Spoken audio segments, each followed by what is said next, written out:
24/7, 365. The fantasy season never dies. Welcome to Every Day is Draft Day. Presented by Champions Round. Hello, everybody. Welcome to Every Day is Draft Day, episode 11 by Mageddon. I am your host, Dan Turner, as always. Joining me, Steffi Smalls. Steffi, how are you today? Good. I'm recording from the floor. This is a new one. I'm sitting on my floor right now. So this is a new way to podcast. I don't know that it's the most effective or comfortable way, but it's episode 11 and we'll have fun, even though week 7 is not that fun. It's not fun at all for anybody. So just a little recap here. The teams on buys are the Bills, the Cowboys, the Chargers, the Jaguars, Vikings, and Steelers. So about half of all fantasy eligible players that actually do well are on bye this week. Everyone else is pretty much hurt. So it's going to be great. Yeah, great news. It's going to be really fun. It's going to be a really good time. All right. So knowing that, let's talk about some players that could probably help you this week, knowing that everyone is running out of options quickly because everyone seems to keep getting hurt. Starting with the Cleveland Browns. It's not enough that Nick Chubb is gone. Now, Kareem Hunt is also injured and put on IR. Knowing that, between Felton and Ernest Johnson, which one do you think is better suited to, give you some fantasy points this week, or is it a case where you just ignore that altogether? I don't know. And, Denver's not allowing a lot of points to running backs even, so... But then, again, you look at their wide receiver room, and it's also a little messy over there. So I think that they are going to be better off, even with Mayfield too now, they're better off running the ball. It's probably going to be what they're going to have to do for this game plan. And I think it's kind of a crapshoot between which one you can get in what league sort of thing, more than it is who's going to end up doing better. I think that, both of them, they do better with the ball in space and they can make defenders, get out of the way. But the problem is which one is going to end up getting more volume. Yeah, it's a complete mystery. I mean, if there were better options, I wouldn't be touching either of them, especially with Keenum out and the wide receivers being a mess. But, at this point, you're probably going to have to start them at least at flex with everyone that's out or on bye. I mean, personally, I'm going with Felton. I think he has more receiving chop. You can put him in the slot or in the backfield. Right. So I probably of the two, I'd probably feel more comfortable with Felton. Not that I have some great expectation that Felton's going to be a monster this week, but to in that flex spot, if you're hurting like everyone seems to be nowadays, I'd probably put him in there. Yeah, and with Johnson too, I mean, he's had one career game with 10 touches, and that was week 4 against Dallas. I think it was last year. Mm-hmm. So, at least I feel more comfortable with the younger guy there because maybe there's a little bit of upside that we have yet to see, whereas we kind of know how teams feel about Johnson, and I think that I would rather take the upside in that situation. Yes, everyone remembers the great fab disaster of 2020 when everyone spent every penny on Ernest Johnson and he ended up getting 2 points. That was fun for everyone. All right, staying on running backs, going to New England. Damien Harris has been doing good for this year, but Ramondre Stevenson had a good game this past week against Dallas. 5 carries, 23 yards, a touchdown, 3 catches on 3 targets for 39 yards. Do you see him carving out a bigger role in New England going forward? I do, and I think part of it is playing the Jets. The Patriots have beaten the Jets 11 times straight. The Jets are giving up. I think they've given up almost twice as many points as they've even gotten themselves this year. So it's kind of sloppy. I think that he's good for probably 10 touches and most, I might put money on an anytime touchdown for him. I think that we could see him involved. I think that's a nice bet if you are a bettor this week too, but he's also a good player to put in one of those spots if you are struggling. But again, this is a guy that he may not be on everyone's waivers because I think that people caught on to it a little bit sooner. Mm-hmm. I don't know that he's available. He's, that's the problem with some of these guys. They're already rostered and on people's benches. So I think that's going to pose a problem for everyone. It is, yeah. And it is tough because, waivers have run dry with half your team either on the bench or if you have IR slots there, and you're just picking at whatever's left in free agency, a lot of these guys aren't going to be, available. But if they are, that's definitely someone to watch. I think I was impressed with how he did, especially that one drive where he pretty much dominated the entire drive and killed the Cowboys. But I would definitely, pick him up, with the lack of a true like receiving back that Belichick loves in the system, and Stevenson, isn't really known for like the greatest hands, but if he can, continue with that, with the catch rate that he's doing, then I can definitely see a spot for him. And we all know that rostering Patriot running backs is a pain and a headache, but he's definitely talented enough. And especially even in preseason, he was doing great. He led everyone in preseason on all the categories running.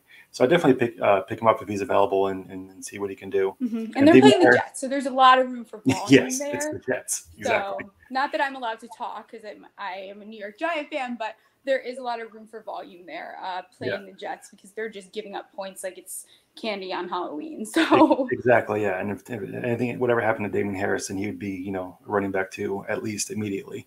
So it's definitely someone to, even if you don't start him, put on your bench. Okay, moving on, going back to the Cleveland Browns for a second, but switching over to wide receivers. Donovan Peoples-Jones had, a crazy good, game that no one actually took advantage of because no one started him. 5 targets, 4 catches, 101 yards, and 2 touchdowns, including that Hail Mary pass from Baker Mayfield. With Baker on the shelf now, do you think that Peoples-Jones is someone that can, hold the fort down for a little while until Jarvis Landry and Odell Beckham come back to health, if they ever do? It is going to be quite a scene to see what the Browns end up doing. I'm going to be like, we're all optimistic, and I feel bad because the Browns, they had this beautiful roster that was so well scripted and it was perfect, and there was really no flaws. They might have been the most well-rounded team in the entire league. And now here we are, where we don't know what's going on. I think that, I understand everyone's love with OBJ. OBJ would be best suited on another team where he can, if he can stay healthy. He does not fit in this. He just doesn't fit. There's no chemistry. You can't learn chemistry. Him and Baker don't have it. If OBJ is healthy, I'm probably still going to consider playing Peoples-Jones. And it may sound dramatic, and that's fine. I really don't care. But OBJ has yet to show that he deserves a flex spot on one of my rosters. So the question is Landry going to return? But again, then it poses the problem, the quarterback.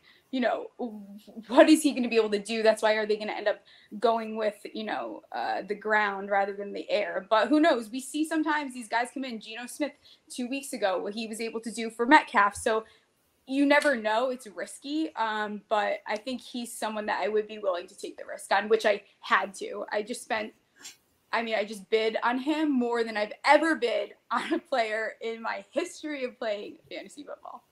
Wow. But yeah, I definitely agree with your points there. I think that, OBJ wasn't healthy, to start the year, but he still had a couple games without Landry and really couldn't do much with it. And even when Landry returns, I think there'd be a spot for Peoples-Jones. And then that their third spot, especially if the running backs continue not to be healthy, they're going to have to air it out a little more than they probably like. But it's definitely someone to pick up and spend fab on. The options are limited this week for obvious reasons. And to have he's talented. He's a young guy. He's someone that is probably going to be the future at the position for the Browns. So even if in dynasty leagues he's an obvious pickup, but even in redraft for the rest of the year, even if Landry comes back, he's someone that can get those targets, because like you were absolutely right, for whatever reason, we all know OBJ is talented. He just can't stay healthy, and he doesn't work in the system for the Browns, but so that he should be traded to somewhere where he could do well. But I think that Peoples-Jones is definitely a better fit in that offense than Beckham, which is crazy because everyone knows what Odell Beckham can do. But the fact that he still he had his chances without Landry, and Peoples-Jones still outplayed him says a lot. So definitely agree with you there. And I think it's going to come down to the Browns, like who is going to end up being this backup quarterback's guy and who's going to get the volume, really. So this game's going to come down more to probably volume than anything. And someone has to get it. We just are not 100% positive who that someone is going to be. And everyone should have just picked up Sterling Shepard weeks ago, like I told you to, but you guys don't listen. So now you're stuck and you don't know what you're going to do. Right, exactly. Yeah. And who knows, Keenum and Peoples-Jones probably had some practice time because they were both like considered backups to start the year. So they probably got more, playing time together than usual. So that's something else to look out for. So a nice change of pace, staying in division. We're going to go to the Baltimore Ravens and someone actually coming back from getting hurt. Rashad Bateman, the Ravens' first-round pick, finally returned to health. Got 6 targets for 4 catches, 29 yards in his, first game action as a pro. Is Bateman someone that you can depend on going forward? Baltimore obviously isn't throwing the ball over the place, but the only real competition he has is Hollywood Brown and Mark Andrews. Is Bateman someone that you think you can trust going forward into the later part of fantasy, into the fantasy playoffs? Yeah, and I think I held on him. I had him on a lot of IR, and everyone was very excited about the Ravens' air attack. This was going to be something that was greatly improved. Very excited about Lamar has once again proven that he can throw the ball. I think last week was a stretch to expect him to be getting that much volume. I mean, he's coming off of IR. He's a rookie, and he still, needs to be eased in. But I think especially this week, I'd rather, throw in Bateman than maybe pick up one of these other guys and take a shot on them. I'd rather just go with Bateman. The volume's going to eventually be there. And who knows, once they hit it off, he could easily, he still got 4 passes for 29 yards. It's not like he wasn't there. That's not that relevant for fantasy, but they were putting him in. So I'm starting him in a couple leagues. Right. Yeah, I agree with that. I'm starting him as well. I think, the fact that he got 6 targets right off the bat is encouraging because 4 for 29 doesn't seem like a lot but then you go ahead and look at some other big names like, around the league that you think we're doing better and they're really not. So, that the fact that he got that kind of work and the fact that, the running back situation is kind of iffy. I mean, you're depending on Latavius Murray to, carry your running game. It doesn't inspire that much confidence to me. So the fact that he only has Hollywood Brown, which is a different kind of receiver altogether, is the deep speed guy, and then Mark Andrews is the middle of the field. The fact that Bateman can be that possession guy that they haven't had for a while is someone that I like to get that short intermediate area of the field at the receiver position. And this is so random. Sorry, not to cut you off. This is so random, but I kind of like if you have the option, and I know he's available a lot, I do kind of like Devontae Freeman this week in that backfield. I think that backfield's still a little banged up.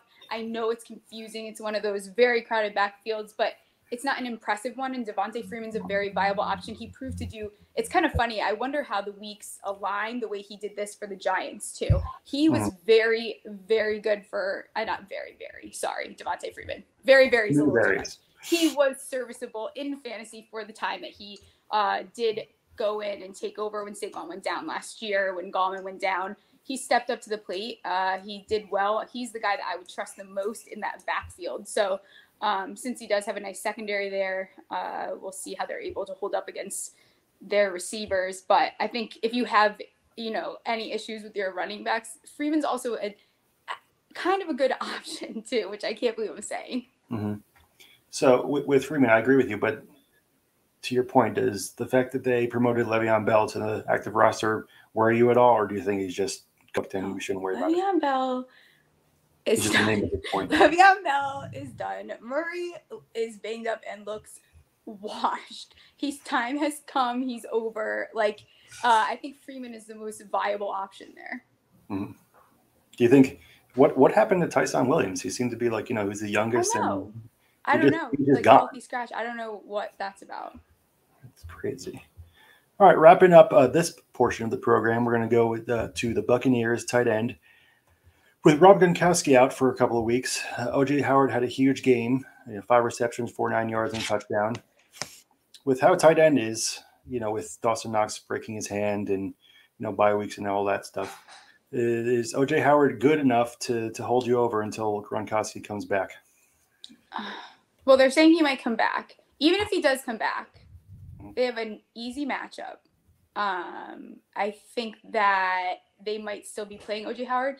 But OJ Howard, he deserves a new home because he's so good, and I cannot believe that he's on that team. I think that, you could risk it if you need to, but if Gronk plays, we know how Gronk and Brady connect. I think it was an impressive game, and that's awesome, but I don't know if they risk, maybe Gronk won't play as much if he's still a little bit banged up, but I think it depends on if Gronk is in. Yeah, I think that's right. I mean, I would, Brady and Gronk have a perfect chemistry from their New England times, but I would definitely say that OJ is definitely more talented at this point than Gronkowski. So, putting you on the spot here, if you had a chance to trade OJ to any team, where would you put him? The New York Giants for Evan Ingram straight up. Boom, boom, boom. No, I think that's a great case for him. I mean, it stinks for Dawson, but the places where I wanted him to go was either Arizona or the Bills. Dawson's coming into his own, so that's not really it. But I think OJ Howard would be fantastic on the New York Giants, and that's not even me being biased. I actually just love OJ Howard as a player. I always was a huge fan of his, even in college. So he deserves a better place. Yeah, I was gonna actually. I agree with you. And it's not biased even because I don't like the Giants at all. I think that him in that system and poor Evan Ingram, he's been the only guy that's been healthy there in the receiving core, for a while. But the fact that the OJ Howard with Daniel Jones and having that safety valve would be perfect marriage for fantasy. Another point, even though I know they don't use tight ends as much, probably I would like him in Green Bay. I think they could put him out wide in Green Bay. He would be awesome there too. But definitely agree with you on the Giants. We're just gonna rot in Evan Ingram hell for the rest of my life. Yes, you probably are. They're gonna franchise tag him, and I'm gonna run through a wall. 7-year deal. That's what's gonna happen. All right, so the second part of the show, we have a special guest coming in. Welcome, Jason. What's up, Jason? Special guest. What's up, guys? Glad to see the whole team here. What's going on? Good. So we're going to go over some boost ball lineups because this week starts phase 2 of our boost ball on Champions Round. If you want to check that out. So we're going to go over some rosters. Jason, you want to start us off? Yeah. So in case anybody doesn't know, we have $350 to spend on our boost ball lineup on Champions Round. 12 players, super flex. Goes weeks 7 through 12. So there's some important parts here, including you want to get players that are not on bye. So it kind of limits you got to make these tough decisions, whether you want someone who's on bye, someone like, I don't know, let's say Josh Allen, who's out this week, but then plays the next 5 weeks. Or do you want someone like Carson Wentz, who is a little bit cheaper and who will play all the week? Okay, sorry, not Carson Wentz. I can't do that to Dan. How about your options are great. You want Baker Mayfield? He's injured. You want Sam Darnold? He stinks. You got Rodgers and you got Jalen Hurts. Those are your two best options, maybe a little Ryan Tannehill action. So we can run through it on some of the prices and stuff, but basically we have 8 teams who do not have a bye. We have the Panthers, Browns, Packers, Titans, Colts, Dolphins, Patriots, and Eagles. And then we have the 4 teams that have already had a bye, which are the Falcons, Saints, Jets, and 49ers. So those are kind of the 12 teams you kind of got to work with if you want your players on your roster the entire time. So why don't we start at the quarterback position? So of those 12 teams, 12 quarterbacks, who are you targeting in your boost ball lineups? Hurts was one for sure. For me, and it's not me being, Hurts is, we've heard this stat before, Hurts is the only guy that's been top 12 at his position in the entire season. It spoke a lot that, he had a pretty, in real NFL terms, a pretty crappy game last week, but he still, saved it with a couple of rushing scores. And that's the kind of thing that, that Konami upside, even if he has a bad game overall, he'll still be, in a good place fantasy-wise for me. He's literally their entire offense is what's happening. He is. They're relying on him to do everything over there. Yeah. So definitely volume. I read a stat actually that I think he's 87.3% of the total offense on the Eagles. That's what he accounts for. Wow. So that's insane. That clears away everyone else in the entire league by a lot. So yeah, definitely. How many more rushing attempts does he have than the rest of the team combined right now? I don't. It's got to be. I think it was like decent 41% or something insane. Yeah, it's definitely something absolutely. I think it's more than that. crazy. Probably. Is there a chance that he has like 100 more rushing attempts than the next closest person on the team by the end of the season? Probably. Yeah. Probably, for sure. So what you're saying is we don't want Miles Sanders on our teams in boost. No. There was a report that came out that the Eagles, the offensive coordinator, said he wanted to give Miles Sanders some more carries, but everyone was like, "Yeah, duh. You should probably have a running game." I'll believe it when I see it. Okay. Yeah, but just like the Dolphins are going to get Gaskin involved. Okay. Yeah, right. So I don't believe it. But that'd be my first quarterback. For my second one personally, I know he has a bye week in I think week 11, but I'm going to go with Matthew Stafford. For the price point he's in, the way the rest of my team is constructed, I can take that bye week and absorb it because he's killing it every other week. So for his value, even if he's missing that 1 week, I'd love to have Stafford as my second QB. I like Stafford a lot too. I think he's going to kill it. How about you, Steph? Yeah, Stafford. I think that's solid. I can't make an argument with that. I have nothing to argue on that one. Okay, so your other options at quarterback, if you want to go the non-buy route, you have Matt Ryan, trash. Jameis Winston, maybe an intriguing option if you want to go super cheap here. Zach Wilson, if you think that he's going to bounce back a little bit. You could do the Jimmy Garoppolo, Trey Lance, figure out who's going to start the next couple of weeks. Lance, if he's going to play, probably isn't the worst option here, but I don't know if he's going to get any starts during the next 6 weeks. Yeah, exactly. So it's kind of like one of those things, and this is kind of like a long-form DFS type of tournament where you might want to take a chance on a guy like Lance just to make yourself different from the rest of the people that are going to play and build rosters here. So I don't hate that, but you also might finish in last place. So good luck with that. Panther, like I said, Sam Darnold. Baker, we don't know how long he's going to be out for. Rodgers, he's pricey, but you get a guaranteed 6 weeks out of him. That's probably pretty good. Tannehill, we'll see if he, I guess, bounces back at some point. Maybe looks like himself from last year. Wentz, we're a no-go on. Miami, do we believe in the trade rumors? Maybe we pick up Deshaun Watson in here for $1. If you like to live on the edge, please, by all means. Yeah, it seems like that trade might actually happen, which is shocking. Yeah, the serious interest quotation marks. Yeah, I'd throw a little bit at Washington. The thing is, if they do trade for Watson and he is expected to start, and then the league like slaps him down, then but you're spending $1, so what's the harm in that, really? You could definitely win this tournament by going that route. Let's see. So Miami with Deshaun, you could also have it with Tua. There's rumors that Tua might end up in Washington after all this trade is said and done. Maybe that's interesting. Probably not. Mac Jones and then Hurts. So those are kind of your options there at quarterback. How about we move on to running back here? Please. So that was awful. I think that everybody and their mother is going to have Derrick Henry because they don't have a bye. He's the best running back in football. He's the priciest, but probably you're going to get what you pay for here. So outside of Henry, who do you guys like for round 2? Cordell Patterson's a good option because they just came off. So I think if he continues to keep up with what he's been doing, it's probably a solid option right there. Dan had mentioned in his article that's available on the Champions Round app right now that he loved himself some Cordell Patterson. So that might actually be one that everybody's targeting. It's crazy his price point, and people are like, yeah, well, he can't keep this up. Do people realize that he's like running back 5 with 30% of the snaps that Mike Davis is getting? Like, that's ridiculous. If he got any more snaps, he'd be even better. I'm not saying that he's going to stay at running back 5 for the entire season, but even if he doesn't, even if he has a little regression, he's still doing better than most of the running backs that are currently going on. It's not like every single top running back is either that isn't Derrick Henry is either on IR, hurt, or isn't performing. So there's no reason that Patterson can't keep it up and finish in that upper echelon of backs. And he has, in some places, dual eligibility at receiver too. So you can plug him in anywhere. All right. So we also have Alvin Kamara, who has already passed his bye week. You could do the stack the best running backs in the game with Kamara and Henry, and then just go cheap the rest of your roster. How do you guys feel about that idea? I don't hate it. It's not the worst idea. Schedule looks like moving forward, though.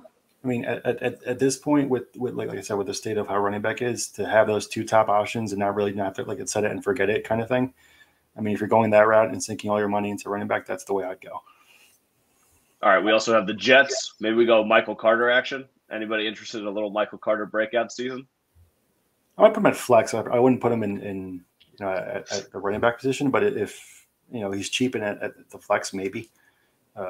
Steph with a hard shake off there. He's like, absolutely. I just don't want any of the Jets. I'm just over no it. Jets. I don't want to play that game anymore. You'd rather have terrible Giants players? What did you say? That's not nice. So you'd rather have terrible Giants players? No, I don't want any New York team unless it's the Bills. Oh my God, that's so funny. Anyone on San Francisco as a running back particularly intriguing to you? No. Okay, that was easy. We also have Christian McCaffrey, Chuba Hubbard decision with Carolina having their bye in Week 13. Cleveland Browns. I mean, this would have been great for Chubb and Hunt. You could have stacked both of them, but they're both not playing. Yeah, so and that's the problem with McCaffrey and Hubbard too, is you don't know when McCaffrey is going to be coming back, and when he comes back, is he going to be healthy? So you're going to be spending money on two running backs. You don't know what their status is going forward and the amount of carries they're going to get. You also have Aaron Jones, Jonathan Taylor. I guess you guys talked about Gaskin already. That's probably not an option here. No. Patriots, maybe a little Damien Harris action, and then the Eagles. I don't know. Maybe Gainwell's worth of flex as if you need someone really, really cheap to fill out your roster. No, he's not. No, I think they forgot that you can use running backs when you play football. Yes. It's the when you're starting running back is getting 5 carries a game and you want to get the backup as a flex. I wouldn't until they start realizing that running backs do exist as an option.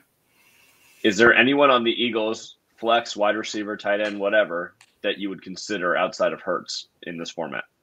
Smith and Goddard. With Ertz gone, Goddard's the tight end now. He's the guy. So he's going to get all the work that him and Ertz were getting. I'm not really worried about who the second. I don't even know who the second tight end is on the Eagles. Honestly, that's how. Very breaking, baby. So yeah, definitely Goddard, and Smith's been doing pretty well the last couple of weeks. He's basically the only guy that gets open unless you want to take a shot on Quez Watkins and his 70-yard touchdown potential on one catch. But Jalen Reagor is trash, and so yeah, that's where I go with Smith and Goddard. Oh my God, the Reagor over Jefferson decision. I was just about to say that.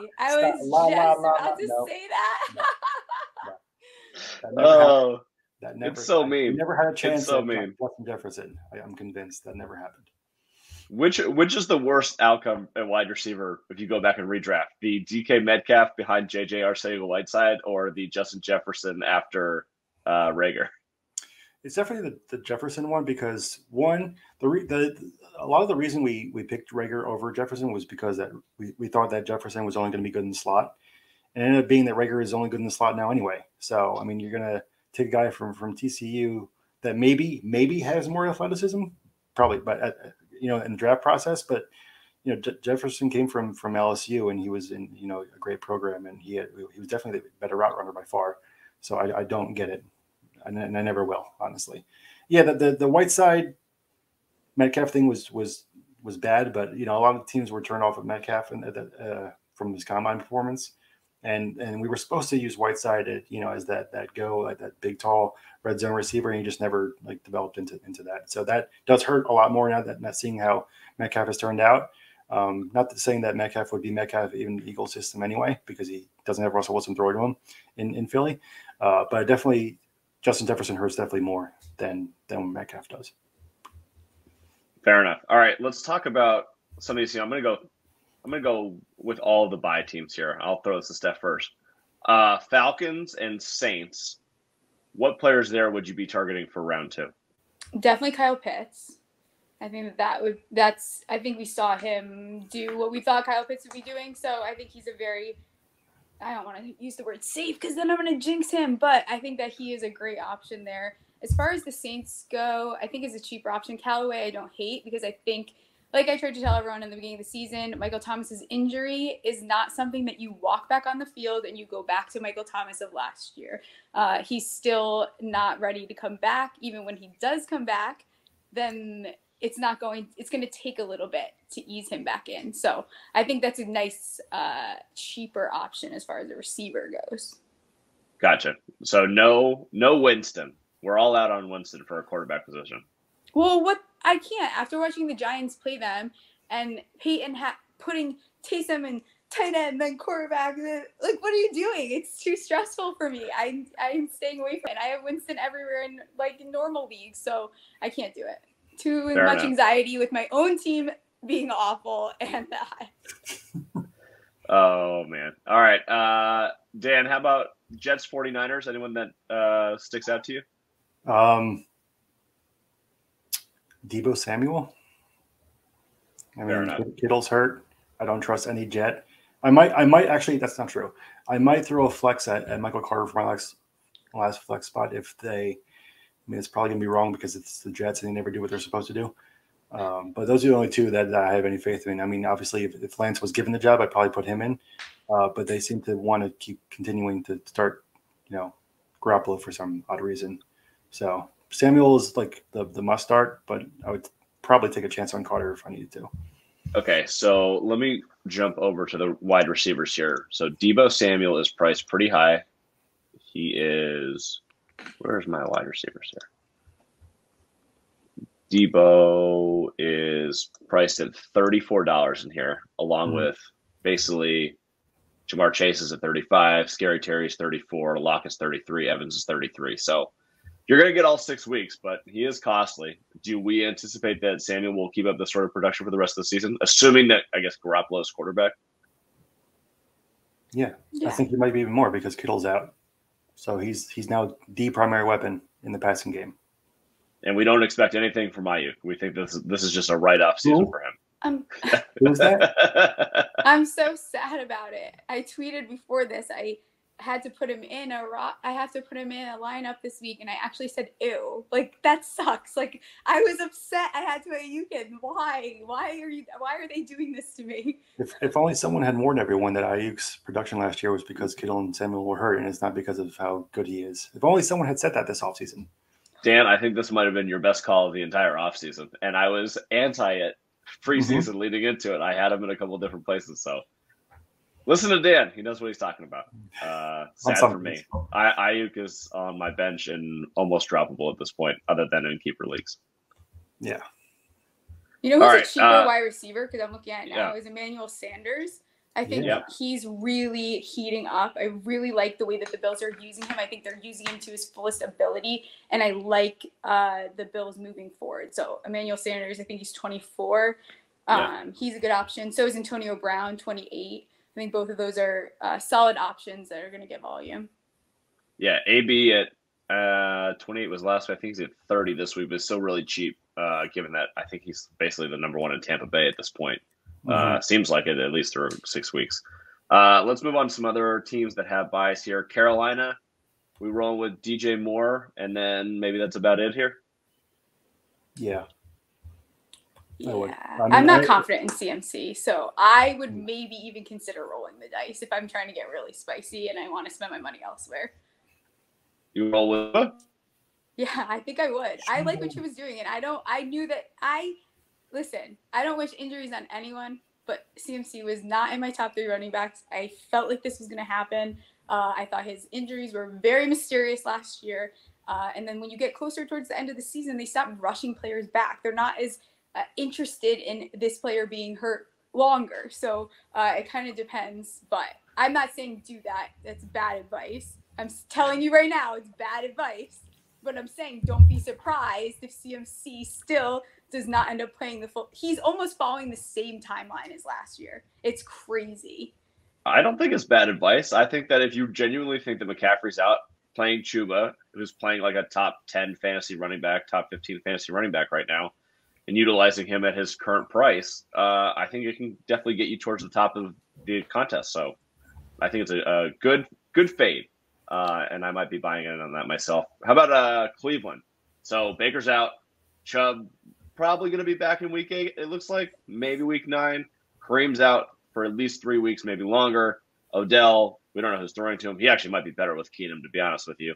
And then we have Steph's guy, who she just bid $97 on. You weren't supposed to tell anyone on the show.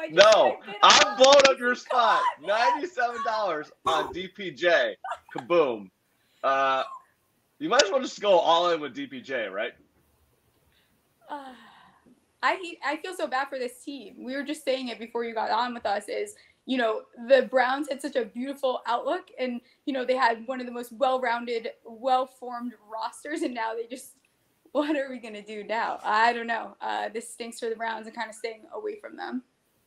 All right. So no one on the Browns. The injury history is just too much. It's mattered up too much. You can't trust anyone there.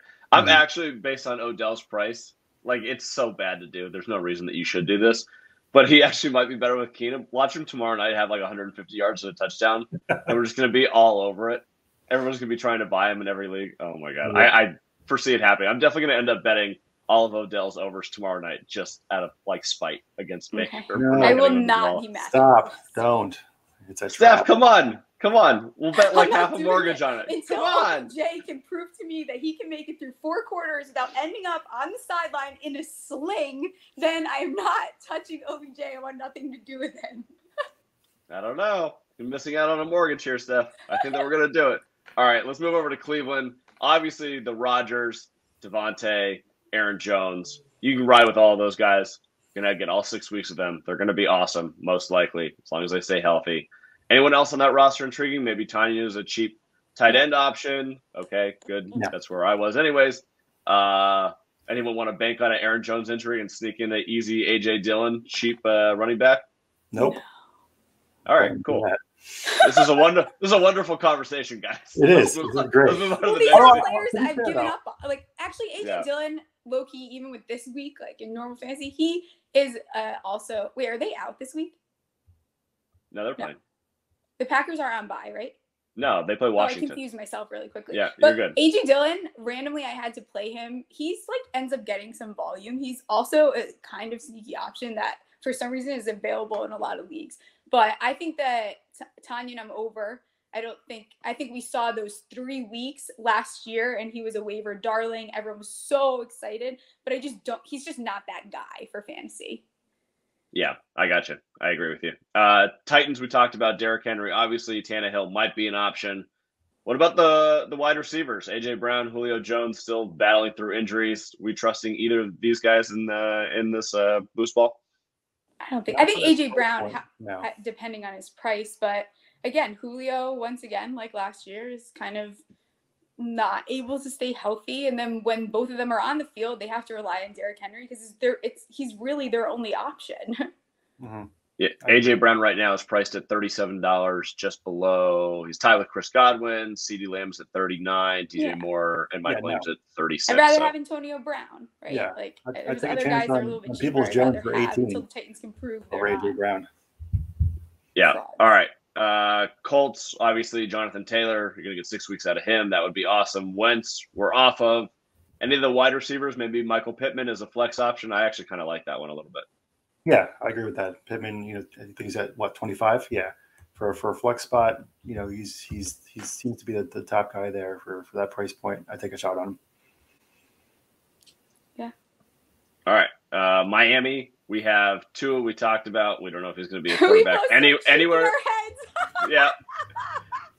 We don't know where he's going to be playing quarterback in 2 weeks, so I totally get it. We're out on all the running backs here. Jalen Waddle, maybe interesting. Maybe. That would probably be the only one that'd be consider. What about Gesicki? He's been really good with Tua. I think it's You think it's a fluke? I don't know. He played all right last year with Tua. Yeah, he has been playing better. But I'm done. If one more person tries to argue with me about Gaskin, I will blow a gasket. I swear. I do not want to talk about Gaskin anymore. Everyone was so mad when I tweeted last week, I'm not starting him unless there's a fire. I haven't drafted him. I don't want anything to do with him. Ever.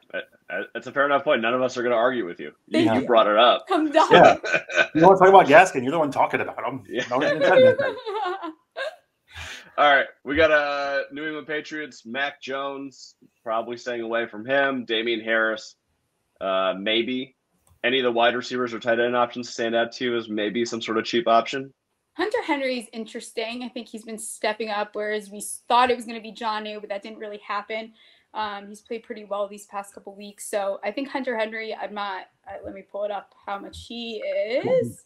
But $20. he is an interesting option for the right price. Yeah. 18. That's pretty good.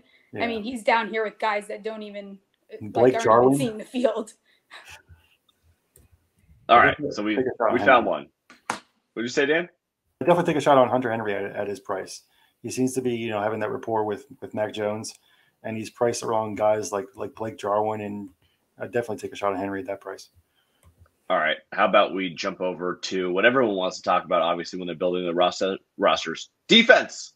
Everyone cares about which defense they're going to play. Is there any defense, price-wise, that stands out to you maybe you want to play? Either buys or non-buy teams. I play the Bills. I mean, the Bills are easy. I mean, you have the Lions, Jets, and Jags. I know they have the bye this week, but after that, I mean, they have the easiest, the best defensive schedule in the 7 to 12 week period. They're an easy buy for me. I have the grossest one to say. I'm so mad. I'm so mad. Right? I am angry. Like, I'm very unhappy. The Cowboys at 6. They've been playing pretty well. I need a new co-host. I can't work with $6. This is the end. I can't believe I said that. Ew. I mean, it's not the worst thing in the world. They're turning the ball over like crazy. I mean, it's unsustainable, but maybe you get lucky for the next 6 weeks and it continues a little bit. I don't know. What else? Chargers were playing pretty impressive. They didn't look so hot this past week, obviously, but again, another cheaper option down there. I mean, to me, it seems like if you're going to take a team that's on a bye, this is the spot to do it because you're not accumulating points in the same sort of manner. And I think that Dan's opinion of the Bills are looking at who they're playing. You might want to take off a week. And if they have 3 out of the 5 that are absolutely trash bag teams that you're going to score, 10 plus points defensively, this might be a really good opportunity to do that. So yeah, I might overpay for the Bills, even though they're on bye. I'd have to look at the rest of the rosters or the rest of the schedules, but that one stands out to me too. All right. I think that have we built our rosters? We're going to compete. Dan set up a little league for us, so we're going to go head to head. Everybody will see this week to week, our outcomes, and see where we are in the standings. Hopefully you guys both finish in last, and I finish in first on top, but that's not going to happen. Dan's definitely, because he created the league, I think he's got the mojo. He might be able to pull this out. Steph's not going to play any Giants, though. She might be sneaky. Maybe. You never know. Sterling Shepard, he gets me every time. I'm definitely going to roster Evan Ingram. That's not going to happen. It's never going to happen. It's not. That's a lie. We all follow all of your social accounts. Yeah, Evan Ingram I've is been not checking. happening. I'm like waiting for him to get traded. Like I just keep checking my phone. No one wants him. Please. Why would anyone want him? I don't like him. The 49ers tried to trade for him in the offseason. Maybe they want a backup tight end. He wouldn't succeed in San Francisco either. Or he'd be the best tight end ever. Could just be a Giants thing. Who knows? All right. Let's wrap this up. Let's talk about actually the giveaway. We're giving away the Calvin Ridley and Alvin Kamara signed jerseys, our boosted stars for round 2. Key phrase, Super Camario. You have to DM us at Champions Round, Instagram and Twitter. Super Camario. Okay. For Alvin Kamara. Yeah, that is the one that we came up with. It is not quite as good as Rainbow Herbert for the Gambling with Gold giveaway, but it is still good.